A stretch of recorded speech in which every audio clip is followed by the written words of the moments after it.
Michel Onfray, qu'est-ce que ça vous inspire, ce qu'on appelle maintenant l'affaire Dieudonné, que Claude Guéant, l'attaché de presse de Dieudonné, c'est comme ça qu'il l'appelle, Dieudonné, Claude Guéant, mon attaché de presse, a promu avec un certain talent?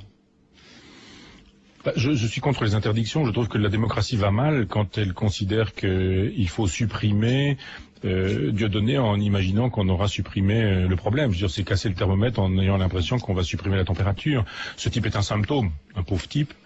Dieudonné, un antisémite, un fasciste, un négationniste, un révisionniste, un ami de Forisson, etc. Enfin, il a rien pour lui, il est détestable en tout. Je pense simplement qu'on ne lutte pas contre ces idées-là en les interdisant, parce que en criminalisant ces idées-là, on les renforce auprès d'un certain nombre de gens qui sont très faibles et qui considèrent que ça n'est pas une démocratie, que la démocratie qui interdit l'expression de ce genre de choses. Donc je pense qu'il y a autre chose à faire que d'interdire ce personnage-là, parce que je pense qu'il joue justement la carte du martyr. Il n'attend que ça, il souhaite ça. Ouais. Et c'est une stratégie chez lui dans laquelle tombe le Guéant et le gouvernement. Je pense que il y avait autre chose à faire que ce genre de choses. Je pense que c'était de l'intox. Je suis pas sûr que ces listes auraient véritablement eu lieu. Je ne crois pas. Mais cette façon d'annoncer des listes et de faire réagir le gouvernement qui monte au créneau comme des puceaux. Ils sont puceaux en politique, Guéant et les autres sur ce sujet-là. Enfin, l'intox et l'extrême droite, ça marche très bien. Et normalement, on paie. Moi, je suis pour les impôts et les impôts permettent de subventionner les renseignements généraux, les services secrets, ce genre de choses. On devrait faire fonctionner les renseignements généraux et les services secrets, parce que je défends ces gens-là, pour savoir vraiment ce qu'il y a derrière Dieudonné et arrêter de lui faire une pub qu'il ne mérite pas et qu'il désire. Il instrumentalise, comme Benoît XVI d'ailleurs. Ce sont des gens qui instrumentalisent la presse. Et la presse n'a pas compris. Sous prétexte de coups médiatiques, on monte au créneau et puis on y va à faire Benoît XVI, etc., à faire Dieudonné. Je pense que dans le monde qui est le nôtre, la meilleure des réponses, c'est le silence radio, c'est le cas de le dire, c'est le silence médiatique, parce que là, pour le coup d'État que ces gens-là font tombe à plat. Ouais. Vous dites de Dieudonné qu'il est antisémite, évidemment, il confirme pas vos dires, il dit lui qu'il est antisioniste.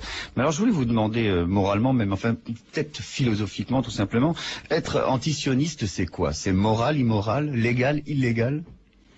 Moi, je suis sioniste pour dire les choses clairement, c'est-à-dire que je pense que les Juifs ont droit à leur terre, et je défends la possibilité pour les Palestiniens d'avoir droit à leur terre aussi. Donc la chose est clairement dite. Un antisioniste, alors évidemment on peut finasser. Après il y a l'antisioniste qui considère que Israël n'a pas à avoir d'État, enfin que les Juifs n'ont pas à avoir un État, point à la ligne, quel que soit l'État.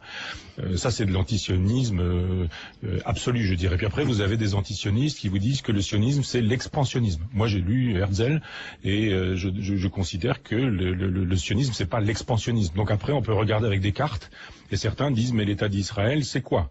Quelle colonie, quelle colonisation, si on en revenait à une solution, c'est quelle date, c'est quelle époque ou quel genre de choses. Donc ça peut être évidemment subtil. Je sais qu'il y a des juifs extrêmement honorables, Ronnie Broman, dont j'aime beaucoup le travail, et qui sont des antisionistes, qui pensent, et d'autres qui pensent que le propre du juif c'est d'être errant et nomade, et que le génie du peuple juif c'est justement d'être sans terre, et que son génie est là.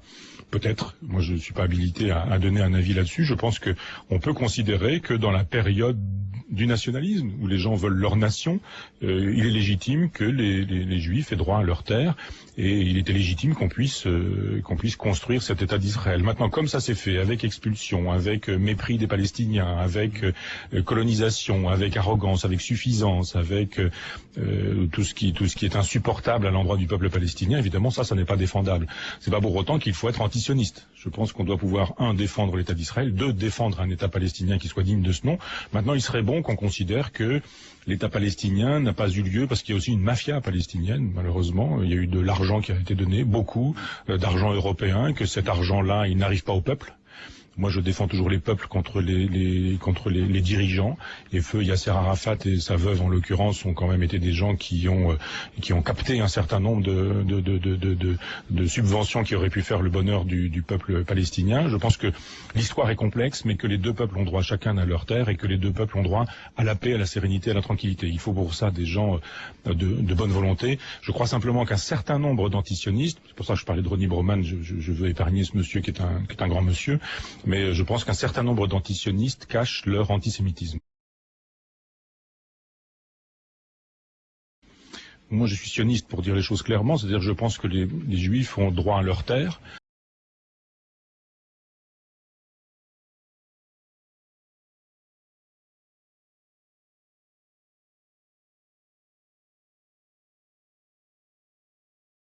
Quand vous écrivez « Le sionisme n'est pas un mouvement colonial ayant un intérêt dans la Palestine », comme le suggèrent certains chercheurs, le sionisme est en fait un mouvement mondial qui est alimenté par la solidarité tribale unique d'une tierce partie. Vous mettez en question ce qui caractérise Israël comme un simple fait colonial. C'est en effet un point crucial. En quoi serait-il si difficile d'affirmer que ce n'est pas simplement du colonialisme ? En effet, je suis troublé par le manque d'intégrité intellectuelle et de cohérence dans le débat et au-delà. Il y a 2 décennies qu'Israël Shach a publié son étude d'une importance cruciale sur le Talmud. Et dans mon ouvrage, je cherche à la prolonger et à saisir l'attitude profondément raciste et anti-goy qui est intrinsèque à toute forme de politique identitaire juive laïque, qu'il s'agisse du sionisme, du socialisme juif et même de l'antisionisme juif.